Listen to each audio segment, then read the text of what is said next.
С тобой просто невозможно спать. Ты невыносимо храпишь. Ну и что я храплю? Это нисколько не влияет на мое здоровье. Вам не доводилось слышать такие слова от своих домашних? Как и сколько мы спим, от этого зависит, будем мы в последующем иметь депрессию или нет.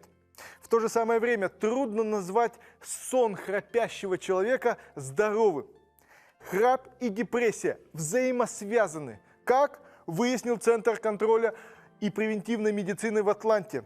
Он исследовал 10 тысяч человек, изучая этот вопрос на национальном уровне.